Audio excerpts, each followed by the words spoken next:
আসসালামু আলাইকুম। আজকের আলোচনায় আমরা পবিত্র কোরআনের একটি একমাত্র আয়াতকে কেন্দ্র করে এর গভীরে ডুব দেব। এমন একটি আয়াত যাকে বলা হয় ইসলামের মৌলিক বিশ্বাসের এক অসাধারণ সারসংক্ষেপ। আমাদের হাতে থাকা তথ্যগুলোও কিন্তু তাই বলছে। এই আয়াতটি হল একজন বিশ্বাসীর তার পরিচয়পত্র বা আইডেন্টিটি কার্ডের মতো। ঠিক তাই। আমরা সূরা আল বাকারার ২৮৫ নম্বর আয়াত নিয়ে কথা বলবো। এই একটি আয়াতের ভেতরেই কিন্তু বিশ্বাস, আত্মসমর্পণ, বিনয় আর আমাদের চূড়ান্ত লক্ষ্যের একটা পূর্ণাঙ্গ চিত্র লুকিয়ে আছে। একদম। আমরা শুধু এর ধর্মীয় দিকটাই নয়, এর পেছনের যে মনস্তাত্ত্বিক এবং সামাজিক দিকগুলো আছে সেগুলো একটু বোঝার চেষ্টা করব। দেখবেন আজকের জীবনেও এটা কতটা প্রাসঙ্গিক।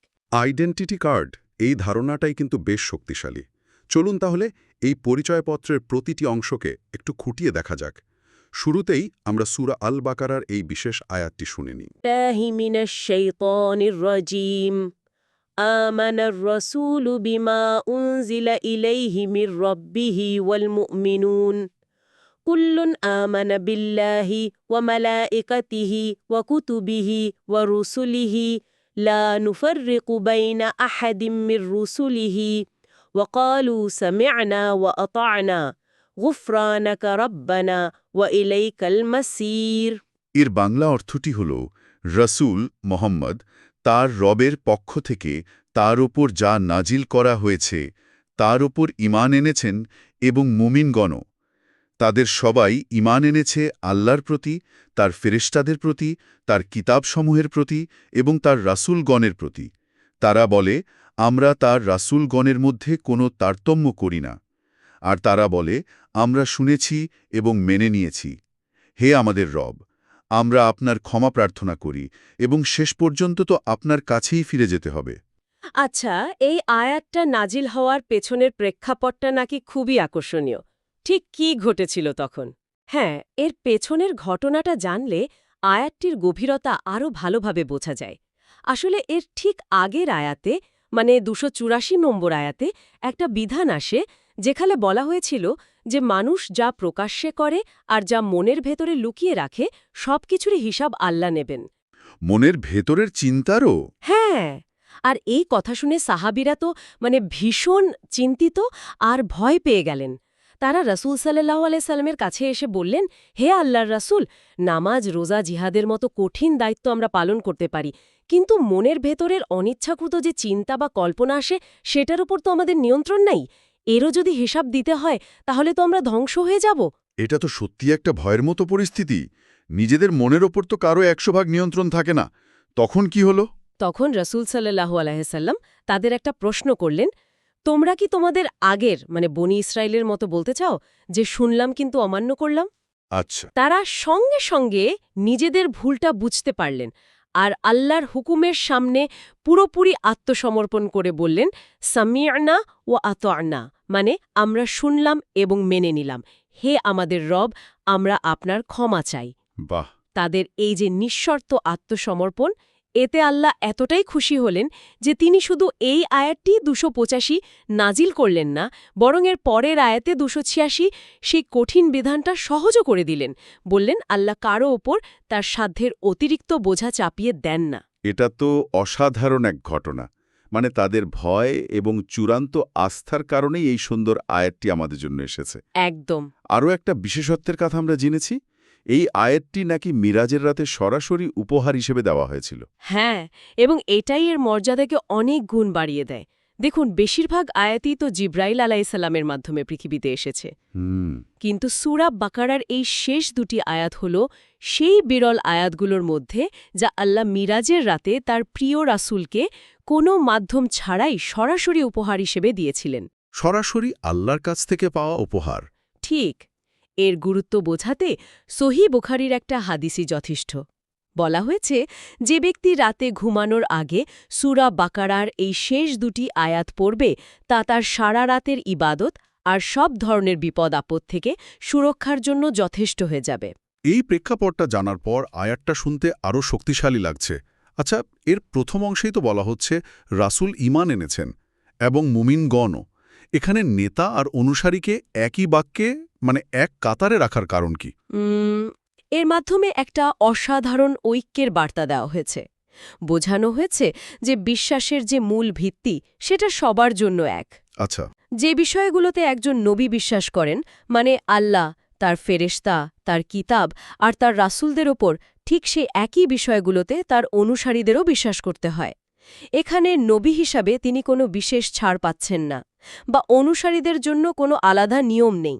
বিশ্বাসের ক্ষেত্রে সবাই সমান। তার মানে এই আইডি কার্ডের প্রথম কথাই হলো সমতা এবং ঐক্য। বিশ্বাসের মূলনীতিতে কোনো ভেদাভেদ নেই। আচ্ছা, এরপরের অংশটা, আমরা তার রসুলগণের মধ্যে কোনো পার্থক্য করি না। এই দর্শনটা তো বেশ আধুনিক আর অন্তর্ভুক্তিমূলক মনে হয়। নিঃসন্দেহে এটা ইসলামের যে একটা সার্বজনীন বা ইউনিভার্সাল চেতনা আছে, সেটার অন্যতম ভিত্তি। এই একটা বাক্যই কিন্তু মুসলিমদের পরিচয়কে একদম অনন্য করে তোলে। কিভাবে? এর মানে হল, একজন মুসলিম শুধু হজরত মোহাম্মদ সাল্লাল্লাহু আলাইহি ওয়াসাল্লামকে বিশ্বাস করে না, বরং তিনি হজরত আদম আলাইসাল্লাম থেকে শুরু করে নূহ আলাইসাল্লাম, ইব্রাহিম আলাইসাল্লাম, মুসা আলাইসাল্লাম, ঈসা আলাইসাল্লাম সহ আল্লাহর পাঠানো সকল নবী ও রাসূলকে সত্য বলে স্বীকার করেন এবং সম্মান করেন। আচ্ছা, তাহলে এই আইডি কার্ডের একটা বড় অংশ হলো এই সার্বজনীনতা। মানে এটা শুধু নিজের নবীকে নয়, সকল নবীকে স্বীকৃতি দিচ্ছে। এটা অন্যদের থেকে কিভাবে আলাদা? যেমন ধরুন, ইহুদিরা হজরত মুসা আলাইসাল্লামকে মানেন, কিন্তু হজরত ঈসা আলাইসাল্লাম বা মোহাম্মদ সাল্লাল্লাহু আলাইহি ওয়াসাল্লামকে আল্লাহর নবী হিসেবে স্বীকার করেন না। একইভাবে খ্রিস্টানরা হজরত ঈসা আলাইহিসসালামকে মানেন, কিন্তু মোহাম্মদ সাল্লাল্লাহু আলাইসাল্লামকে স্বীকার করেন না। কিন্তু ইসলাম শেখায় যে তারা সবাই একই স্রষ্টার পক্ষ থেকে এসেছিলেন, একই মূল বার্তা নিয়ে। তাদের মধ্যে পার্থক্য করা মানে তো আল্লাহর পাঠানো বার্তার যে ধারাবাহিকতা, সেটাকেই অস্বীকার করা। তাই এই বিশ্বাসটা আন্তধর্মীয় শ্রদ্ধাবোধের এক অসাধারণ ভিত্তি তৈরি করে দেয়। এরপর আসছে আয়াতের সবচেয়ে শক্তিশালী ঘোষণা, যা সাহাবীদের সেই প্রতিক্রিয়ারই একটা প্রতিধ্বনি। আমরা শুনেছি এবং মেনে নিয়েছি, বা সামিনা ওয়া আতানা। এর সাথে বনি ইসরায়েলের আচরণের যে তুলনাটা করা হয়, সেটা একটু যদি ব্যাখ্যা করতেন। হ্যাঁ, এই তুলনাটা খুবই গুরুত্বপূর্ণ। কোরআনে উল্লেখ আছে যে বনি ইসরায়েলকে যখন কোনো নির্দেশ দেওয়া হতো, তাদের মনোভাব ছিল সামিনা ওয়া আসাইনা, মানে শুনলাম বটে কিন্তু অমান্য করলাম। শুনলাম কিন্তু মানলাম না। অজুহাত, হাজারটা প্রশ্ন আর অবাধ্যতা। এর ঠিক বিপরীতে এই উম্মতের পরিচয় হল সামিনা ওয়া আতানা, শুনলাম এবং নিঃশর্তভাবে মেনে নিলাম। এটাই হল ইসলাম শব্দের আক্ষরিক অর্থ, টোটাল সাবমিশন বা পুরোপুরি আত্মসমর্পণ। মানে কোনো প্রশ্ন বা শর্ত ছাড়া নিজেকে পুরোপুরি সঁপে দেওয়া। কিন্তু এই ধারণাটা তো আজকের যুগের প্রশ্ন করা বা ক্রিটিক্যাল থিঙ্কিংয়ের সাথে একটু সাংঘর্ষিক মনে হতে পারে। আমাদের কাছে থাকা তথ্য বলছে এর পেছনে নাকি গভীর মনস্তাত্ত্বিক শান্তি লুকিয়ে আছে। এই ব্যাপারটা কি? আপনি খুবই গুরুত্বপূর্ণ একটা পয়েন্ট ধরেছেন। মনোবিজ্ঞানে কগনিটিভ ডিসোনেন্স নামে একটা পরিচিত ধারণা আছে। Cognitive dissonance? হ্যাঁ, এর মানে হল, যখন একজন মানুষের বিশ্বাস আর তার কাজের মধ্যে একটা দ্বন্দ্ব বা সংঘাত তৈরি হয়, তখন সে এক ধরনের তীব্র মানসিক অশান্তি আর অস্থিরতায় ভোগে। একটা উদাহরণ দিলে ভালো হয়। ধরুন, একজন ব্যক্তি মনে প্রাণে বিশ্বাস করে যে ধূমপান স্বাস্থ্যের জন্য মারাত্মক ক্ষতিকর, কিন্তু সে আবার নিয়মিত ধূমপানও করে। এই যে তার বিশ্বাস আর কাজের মধ্যে অমিল, এটা তাকে ভেতর থেকে প্রচণ্ড অশান্ত করে রাখে। সে নিজেকেই নিজে সম্মান করতে পারে না। তার মানে নিজের ভেতরে একটা যুদ্ধ চলতে থাকে। একদম ঠিক। এখন শুনলাম এবং মানলাম, এই নীতিটা সেই মানসিক দ্বন্দ্বকে গোড়া থেকেই শেষ করে দেয়। যখন একজন মানুষ তার সৃষ্টিকর্তার প্রজ্ঞার উপর আস্থা রেখে বলে যে আমি হয়তো এর পেছনে সব কারণ বা যুক্তি এই মুহূর্তে বুঝতে পারছি না, কিন্তু আমি বিশ্বাস করি আমার স্রষ্টা আমার জন্য যা ঠিক করেছেন সেটাই সেরা, তখন তার বিশ্বাস আর কাজের মধ্যে কোনো সংঘাত থাকে না। আচ্ছা।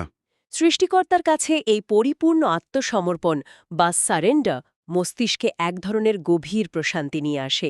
একে সাইকোলজি অফ সাবমিশন বা আত্মসমর্পণের মনোবিজ্ঞানও বলা যেতে পারে। সে তখন কেন বা কিভাবে এই অন্তহীন প্রশ্ন থেকে মুক্তি পেয়ে যায়। বাহ, বিষয়টা তো গভীর। তার মানে নিঃশর্ত আত্মসমর্পণ আসলে এক ধরনের মানসিক মুক্তি। কিন্তু এত আনুগত্য, এত নিঃশর্ত আত্মসমর্পণের পরেও আয়াতের শেষে ক্ষমা চাওয়া হচ্ছে। গুফরানাকা রব্বানা, মানে হে আমাদের রব, আমরা আপনার ক্ষমা প্রার্থনা করি। এমন চূড়ান্ত আনুগত্যের ঘোষণার পর আবার ক্ষমা চাওয়ার কারণ কি? এটা কি কিছুটা স্ববিরোধী নয়?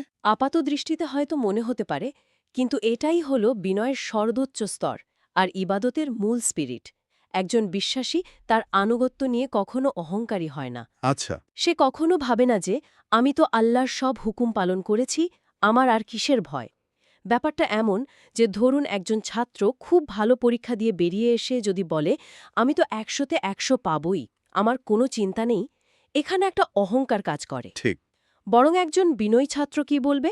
সে বলবে আমি আমার সেরাটা দিয়েছি, বাকিটা পরীক্ষকের হাতে। আমার লেখায় কোনো ভুল ত্রুটি থাকলে তিনি যেন ক্ষমা করে দেন। দারুণ উদাহরণ। তার মানে নিজের চেষ্টার উপর অহংকার না করে ফলাফলটা আল্লাহর হাতে ছেড়ে দেওয়া। একদম। একজন মুমিন ঠিক সেভাবেই ভাবে, হে আমার রব, আপনার আদেশ পালনে আমার সর্বোচ্চ চেষ্টা সত্ত্বেও যদি কোনো ভুল হয়ে গিয়ে থাকে, যদি আমার আন্তরিকতায় কোনো ঘাটতি থেকে থাকে, তবে দয়া করে আমাকে ক্ষমা করুন। এই মনোভাবটা প্রমাণ করে যে সে তার কাজের ওপর নয়, বরং পুরোপুরি আল্লাহর রহমতের ওপর নির্ভরশীল। আনুগত্যের পরও এই ক্ষমা প্রার্থনাই তাকে অহংকার থেকে বাঁচিয়ে রাখে। তাহলে এই পরিচয়পত্রের আরেকটা গুরুত্বপূর্ণ দিক হল নিরহংকার, বিনয়। এখন প্রশ্ন হল, এই আয়াতের শিক্ষা আজকের দিনে কতটা বাস্তবসম্মত? মানে দৈনন্দিন জীবনে এর প্রয়োগ কিভাবে হতে পারে? সবচেয়ে সহজ উপায়টা কি? সবচেয়ে সহজ আর সরাসরি প্রয়োগ হল রাতে ঘুমানোর আগে এটা পাঠ করা, যা হাদিস দ্বারা প্রমাণিত। এটা শুধু একটা আধ্যাত্মিক অনুশীলনই নয়, সারাদিনের ব্যস্ততার শেষে নিজের বিশ্বাসকে একবার ঝালিয়ে নেওয়ার মতো। এটা সারা রাতের জন্য মানসিক এবং আধ্যাত্মিক সুরক্ষা দেয়। এটা তো গেল ব্যক্তিগত প্রয়োগ। আর সামাজিক জীবনে, বিশেষ করে যেখানে বিভিন্ন ধর্মের মানুষ একসাথে থাকে, সেখানে এর কোনো ভূমিকা আছে? অবশ্যই আছে, এবং তা বিশাল। আমরা রাসূলগণের মধ্যে কোনো পার্থক্য করি না। এই বিশ্বাসটি হল সামাজিক সম্প্রীতির এক অসাধারণ সূত্র। কিভাবে?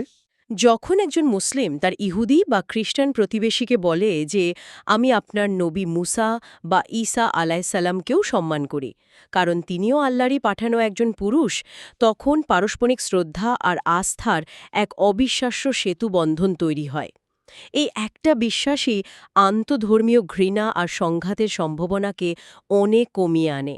আর যখন আমরা কোরআনের এমন কোনো বিধানের মুখোমুখি হই, যা হয়তো আমাদের আধুনিক মন বা যুক্তি দিয়ে সহজে বুঝতে পারি না, তখন কি করণীয়? সেখানেই তো সামিয়ানা ওয়া আতাল নার আসল পরীক্ষা। যেমন কোরআনের পর্দার বিধান বা সুদভিত্তিক অর্থব্যবস্থা বর্জনের নির্দেশ। আধুনিকতার দোহাই দিয়ে বা ব্যক্তিগত যুক্তি দিয়ে এর সাথে তর্ক করার বদলে এই আয়াত আমাদের শেখায় প্রথমে আল্লাহর নির্দেশ হিসেবে তা মেনে নেওয়ার মানসিকতা তৈরি করতে। বিশ্বাসটা এমন যে যিনি আমাকে সৃষ্টি করেছেন তিনি আমার ভালো মন্দ আমার চেয়ে বেশি জানেন। বোঝার চেষ্টা পরেও করা যেতে পারে, কিন্তু মানার মানসিকতাটাই আগে।